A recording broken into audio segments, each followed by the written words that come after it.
আসসালামু আলাইকুম বন্ধুরা, সবাই কেমন আছেন? আশা করি সবাই ভালো আছেন। আলহামদুলিল্লাহ, আমিও ভালো আছি।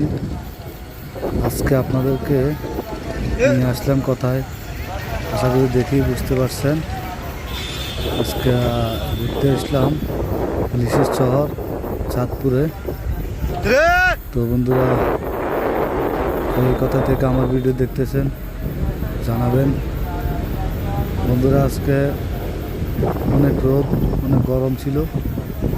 তো গরমে মন চাইছিল যে প্রচণ্ড তাপমাত্রা, একটু নদীর পাড়ে যাই, অনেক বাতাস আছে, ঠান্ডা লাগবে, ভালো লাগবে, সেই জন্য চলে আসলাম নদীর পাড়ে। তো আসলে এখানে আসছি একটু ঘোরার জন্য, ঘুরে ঘুরে একটু দেখার জন্য, একটু উপভোগ করার জন্য, আনন্দ করার জন্য। তো ভাবলাম যে আপনাদের সাথেও শেয়ার করি, আপনাদেরকেও একটু দেখাই, সেই জন্য। তো দেশ এবং প্রবাস থেকে যেখান থেকে আমার ভিডিওটি দেখতেছেন তাদেরকে অসংখ্য ধন্যবাদ জানাচ্ছি।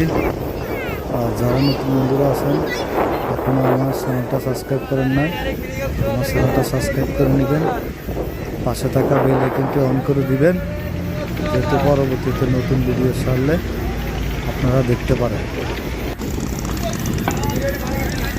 বন্ধুরা, এখন যাচ্ছি চাঁদপুরে, মোহনার ওই পারে আপনার আছে, মিনি কক্সবাজার আছে, ওটা দেখার জন্য যাচ্ছি। এখন একটা বোট ভাড়া নিলাম, এটা নিয়ে চলে যাচ্ছি। এখানে আমরা উঠছি সবাই। বোট ভাড়া তেমন বেশি নয়, বোট ভাড়া হলো মাত্র একজন করছে আপনার আমাদের আফগানে, একজন করছে আমাদের 100 টাকার টিকিট করছে, একজন 90 টাকা করে করছে আফগান গাড়ি ভাড়া। এটা লাকসাম থেকে ট্রেনে বেশি খরচ করা আছে, ট্রেনের টিকিট মাত্র 230 টাকা। বন্ধুরা, উঠলাম, দেখতে যাচ্ছি। প্রথমে একটু ভালো লাগতেছে, এটা হলো কাকাটিয়া নদী। কোথা থেকে জাহাজগুলো দেখা যায়, এগুলো মোহনার সাইড। এই যে এটা দেখা যায় চারটে অংশ।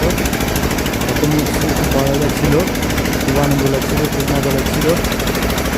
তো আনন্দ উপভোগ করতেছিলাম নদীতে, ঠান্ডা হাওয়া, বাতাস প্রচুর, খুব ভালো লাগছিল। তেমন খারাপ লাগে না। ডাকাতের নদী পাড়ে কিছু ডাকাতের নদী যাচ্ছি, সামনে হলো পদ্মা, পদ্মা নদীতে পদ্মা নদীতে যখন আসছে, যখন বন্ধুরা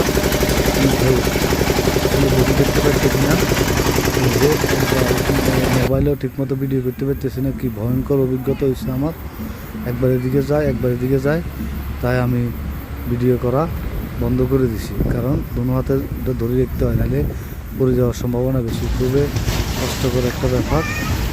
এরপরে আসলাম এখানে, যেখানে সর যাচ্ছে, সরে আসা এখানে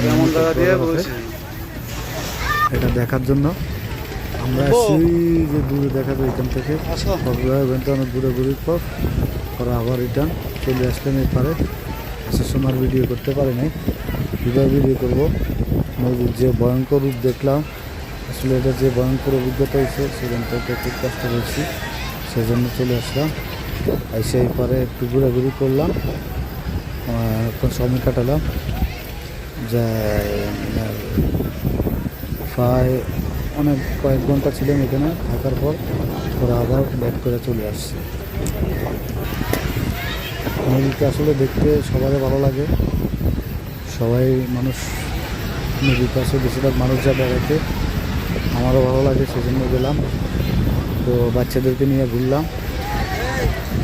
এখন আমার বড় ছেলে সে বলতেছে যে ঘোড়া উঠবে, তো এখানে ঘোড়ার সাথে কথা বলতেছি, ঘোড়া যে চালায় ওনার সাথে কথা বলার পর সে এখানে ঘোড়া উঠলাম তাকে, সে উঠছে।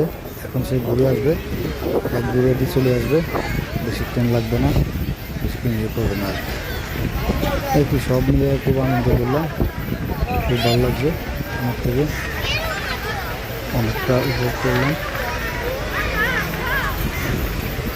প্রায় বিকেল হয়ে গেছে,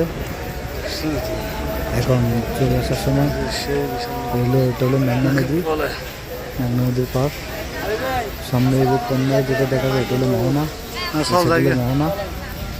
এইটা হলো পদ্মা, দূরে যেটা দেখা যাচ্ছে সূর্য আলো পড়ছে। এটা অনেকক্ষণ ঘোরাঘুরি করে অনেকক্ষণ সময় কাটায় চলে আসছি।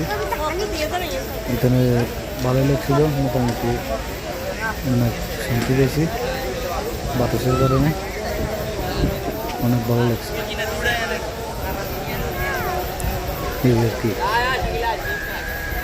তো বন্ধুরা, ইনশাল্লাহ পরবর্তীতে নতুন কোনো ভিডিও নিয়ে আবার আসবো ইনশাল্লাহ আপনাদের সামনে। সে পর্যন্ত ভালো থাকবেন, দোয়া করবেন আমার জন্য।